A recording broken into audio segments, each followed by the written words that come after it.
Comme annoncé, chers téléspectateurs, chers peuples du studio 210, Madame la prophétesse, bonjour. Bonjour. Comment allez-vous? Ça va. J'espère que vous allez bien.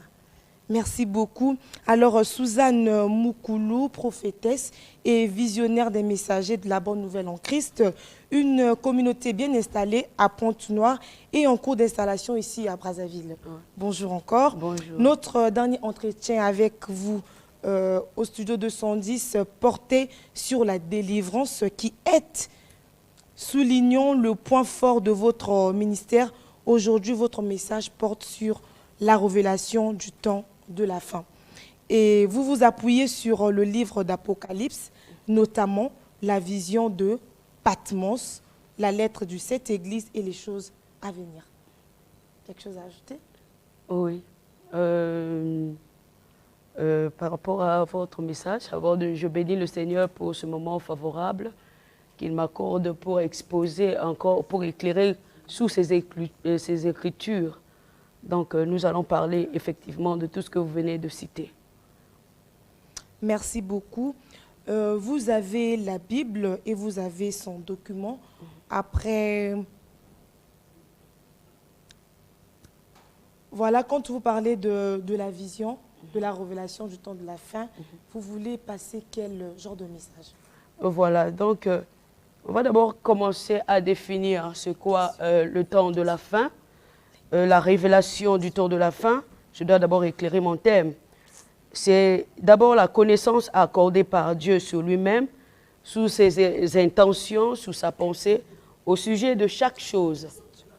La Bible nous dit que c'est une révélation, que la parole de Dieu est une révélation. Cependant, l'homme doit recevoir cette révélation. Ça veut dire qu'il doit être éclairé, être convaincu des écrits, des vérités contenues de cette parole.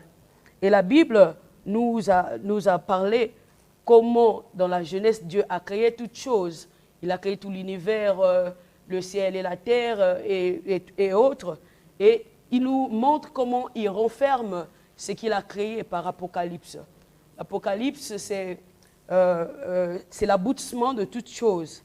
Il nous annonce des événements qui emmèneront l'histoire de l'humanité à son terme et comprend la révélation de Jésus-Christ lors de sa seconde venue.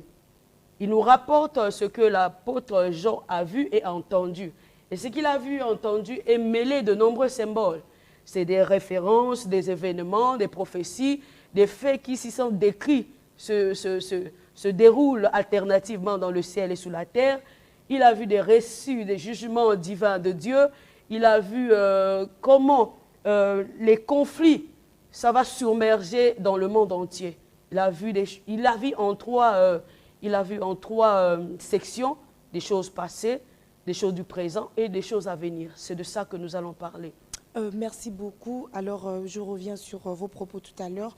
À quel moment l'homme peut-il recevoir la révélation? Cependant, il faut que l'homme puisse d'abord connaître quelle est la pensée de Dieu sur lui. Parce que l'homme n'est pas né dans le néant. C'est qu'il y a un créateur. Lorsqu'il fait reconnaissance qu'il a un créateur, alors il cherche à connaître quelle est la pensée de Dieu sur lui. Or, pour connaître la pensée de Dieu, il faut aimer la parole de Dieu. Et c'est là que tu t'informes. À ce moment-là, quand tu rentres dans l'intimité avec Dieu, et lui, il est révélateur, il va venir à tout prix te révéler sur certains points que tu te questionnes, quoi. Est-ce que, monsieur, vous avez quelque chose d'autre à ajouter par rapport à ce que la prophétesse vient de dire? Non, rien à ajouter, sinon accompagner juste la prophétesse dans sa mission, dans ce qu'elle est en train d'entreprendre comme activité ici à Brazzaville pour l'installation de la cellule d'ici à Brazzaville. D'accord, vous parlez de l'établissement de la parole de Dieu. Est-ce le seul projet de Dieu pour l'humanité?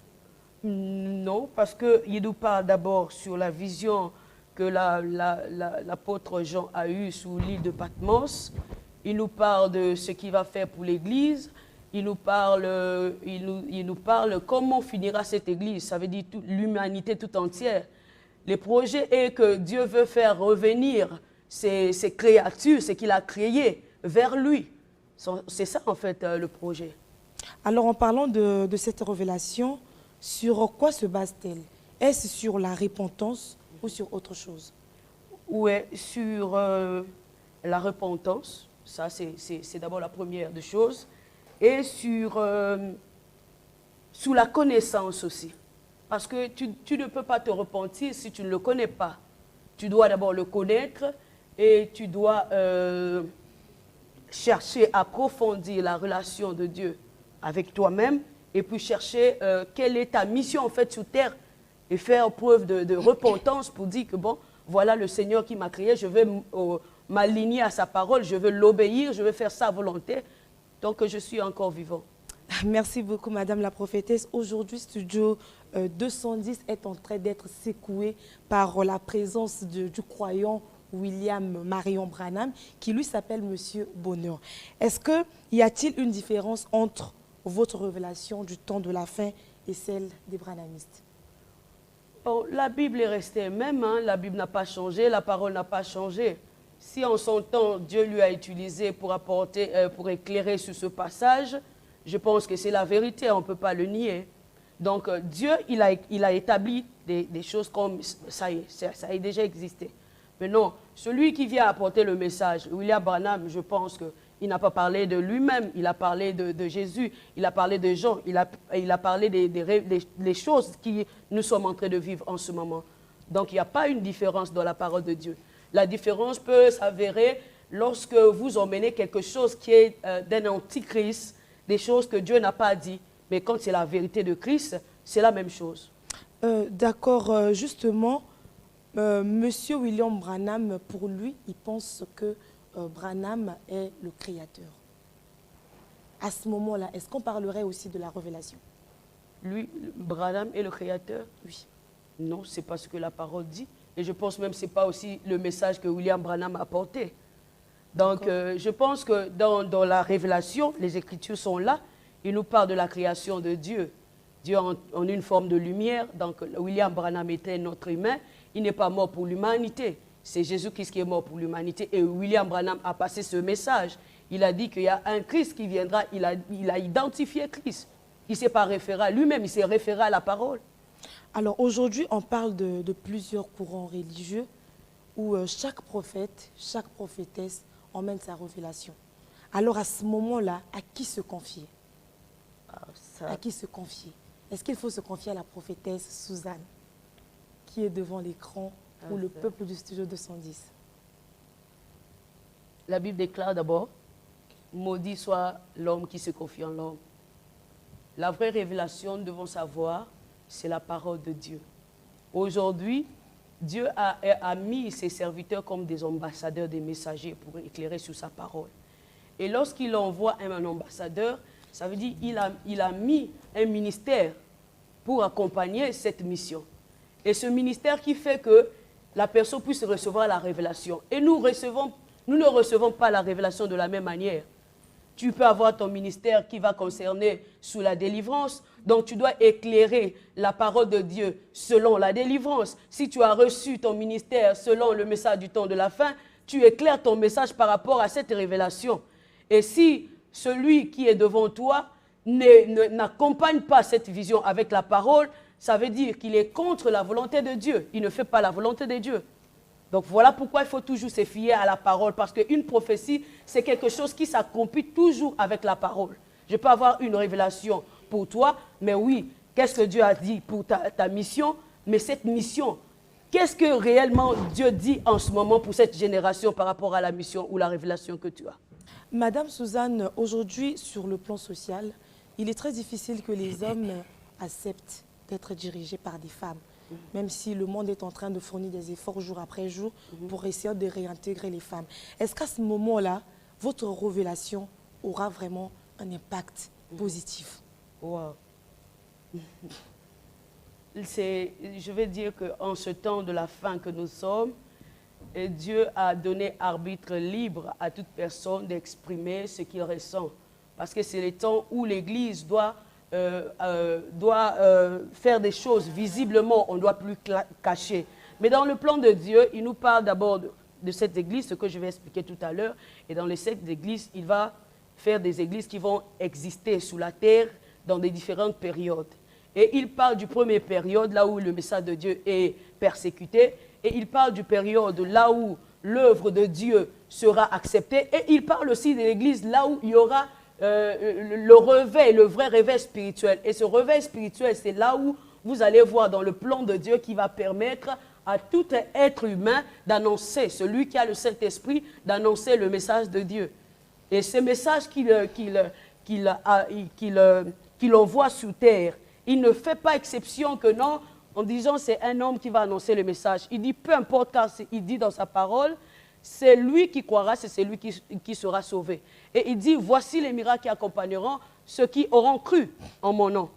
Donc le ministère est donné aux hommes, aux femmes comme aux enfants en notre temps de fin.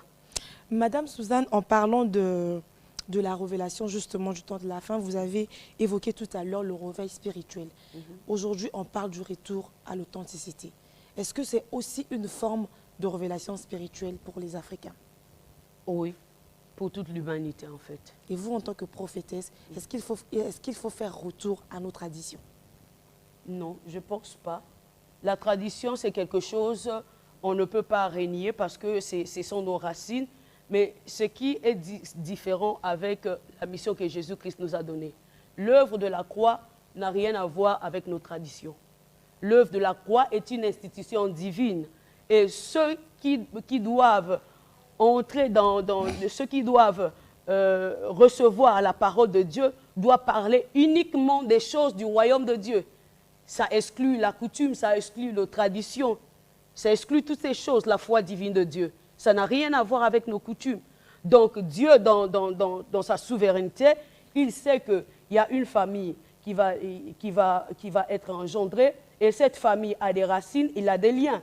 Et la personne qui est dans une famille qui a des liens, lorsqu'il reçoit la parole de Dieu, aussitôt, automatiquement, il a la vie de Christ. Donc, ça la n'a rien à foi voir. divine de Dieu exclut la tradition. Madame la prophétesse, l'établissement, on parle aujourd'hui de l'établissement de la parole de Dieu dans l'humanité. Est-ce la stratégie que Dieu a mise en place pour pouvoir enlever une église qui aura ni tache, ni ride, ni rien de semblable? J'ai pas... En fait, aujourd'hui, on vous parlait tout à l'heure de l'établissement de la parole de Dieu dans l'humanité. Est-ce que c'est une stratégie que Dieu a mise en place pour pouvoir gagner les âmes, où il pourra peut-être relever dans une église? Justement, c'est bien dit. L'objectif de Dieu, c'est de ramener les hommes vers lui. Ça, c'est le premier objectif de Dieu. Et il dit qu'à travers sa parole, si tu acceptes Jésus-Christ comme Seigneur et Sauveur, à ce moment-là, tu es sauvé. Donc, tu reviens à lui quand tu acceptes Jésus-Christ comme ton Seigneur et Sauveur. D'accord, merci beaucoup, Madame Suzanne. Peuple du Studio 210, nous sommes toujours en train de poursuivre avec notre entretien avec la prophétesse, Madame Suzanne Moukoulou. Aujourd'hui, on parle de la dépravation des mœurs dans nos églises.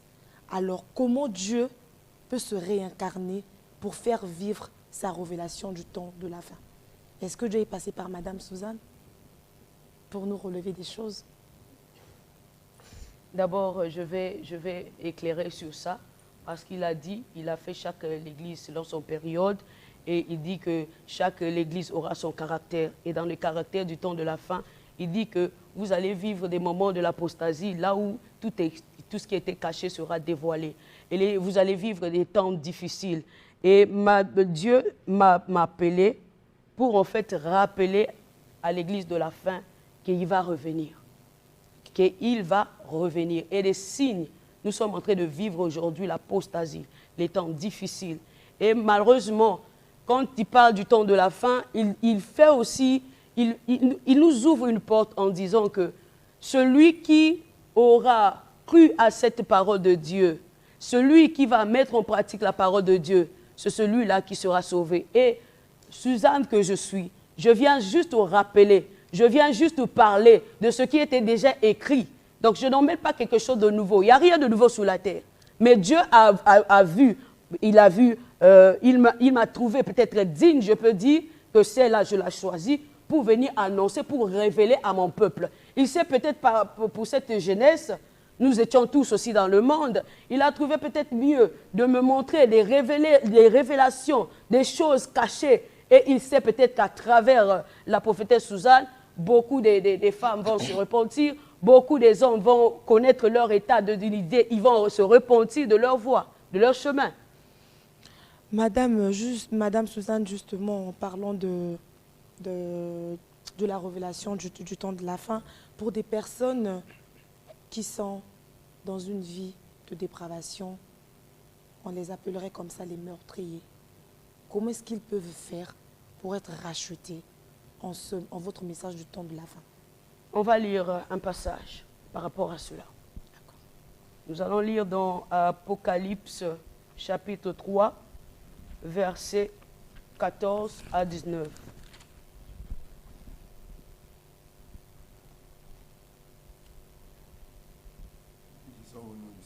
Nous rendons grâce à Dieu.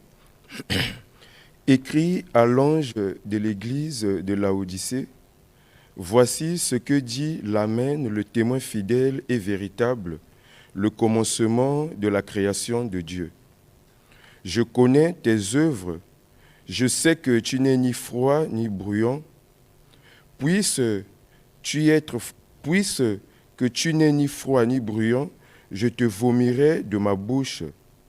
Parce que tu dis, je suis riche, je me suis enrichi, et je n'ai besoin de rien, et parce que je ne sais pas que tu es malheureux, misérable, pauvre, aveugle et nu, je te conseille d'acheter de moi de l'or éprouvé par le feu, afin que tu deviennes riche et tes vêtements blancs, afin que tu sois vêtu et que la honte de la nudité ne paraisse pas, et un collier pour oindre tes yeux afin que tu vois. Moi, je reprends et je châtie tous ceux que j'aime. Aie donc du zèle et réponds-toi. Qu'est-ce qu'on peut comprendre dans ce passage? Le Dieu qui a envoyé les messagers sous la terre qui sont ses anges. Donc, comme je venais de dire, chaque ange va passer le message de Dieu à travers des siècles, à travers des périodes, des églises existant sur la terre. Et ce message est donné aux églises du temps de la fin. Il parle du comportement, du caractère, parce qu'il connaît déjà son point fort, il connaît son point faible, il connaît déjà jusqu'où il va emmener sa foi. Il sait le comportement. Et il dit aux églises du temps de la fin, ce sera une église d'apostasie. Ça veut dire une église qui va rejeter la parole. La génération présente va rejeter la parole de Dieu et ils seront ignorants. Voilà pourquoi il les conseille. Il dit ceci, je sais déjà que toi, l'église de Laodicée, toi, la personne qui va vivre au temps dernier, je connais ton comportement.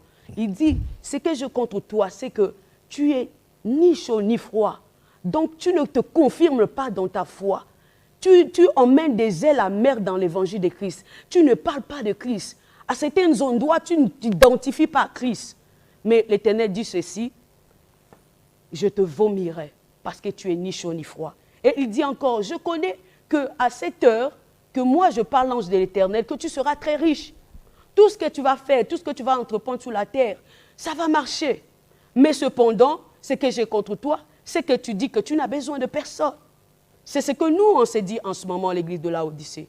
On s'est dit que j'ai l'argent, j'ai mon foyer, j'ai mes voyages, j'ai mes enfants, et les choses de Dieu, c'est comme nous le voyons pour les hommes arrogants. Ils disent que l'église, c'est pour les hommes pauvres. Jésus-Christ ne reviendra pas, ils sont aveuglés. Voilà pourquoi le Seigneur leur exhorte en disant que moi, je te dis, tu es pauvre, parce que tu t'enrichis des choses terrestres. Tu es riche dans les choses du ténèbre.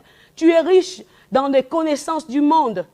Parce que tu as pris ton intelligence, tu l'as mis dans les choses du monde. Mais celui de Dieu, tu n'es pas riche. Voilà pourquoi Dieu adresse à l'église de Laodicée. Il dit, moi Dieu, je dis que tu es pauvre parce que tu n'as pas la connaissance de ma pensée. Tu n'as pas la connaissance des choses de mon royaume.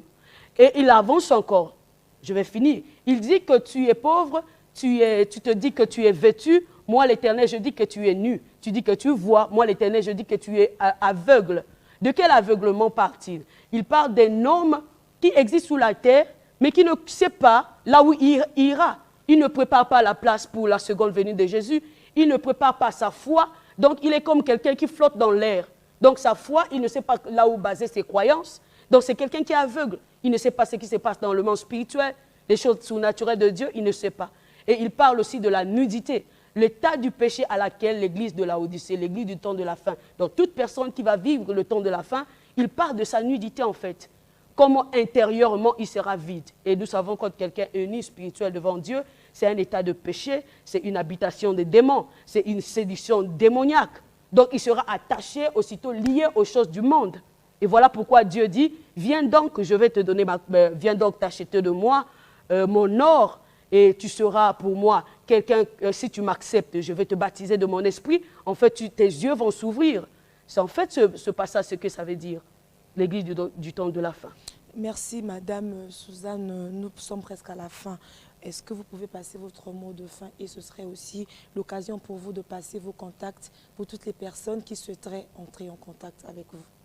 Je vais dire quelque chose par rapport à ce passage. Je sais qu'en ce moment-là, les gens courent derrière les choses que nous voyons. Parce que les choses invisibles, c'est difficile. Voilà pourquoi il a mis les serviteurs pour aider son peuple à les conduire, pour que ce peuple ne soit pas aveuglé, qu'il ne soit pas ignorant.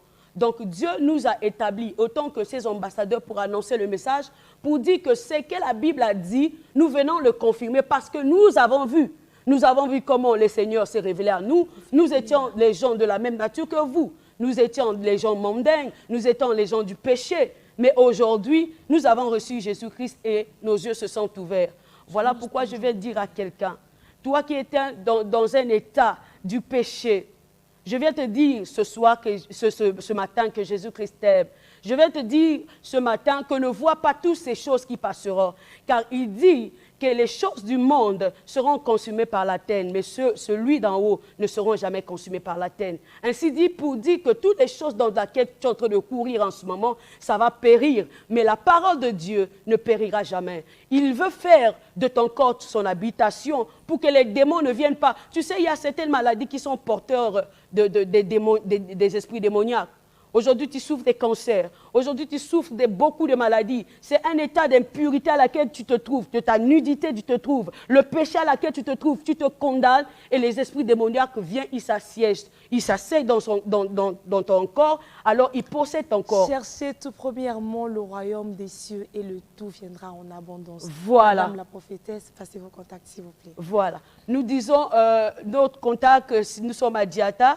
Et c'est le 05 521 94 31. Viens, on va t'orienter pour des choses à laquelle tu as besoin d'être éclairci sous ta destinée, sous ta vie. Que le Seigneur te bénisse. Merci Madame la prophétesse Suzanne Moukoulou. Tout de suite, le temps du réveil avec le frère David Akwele.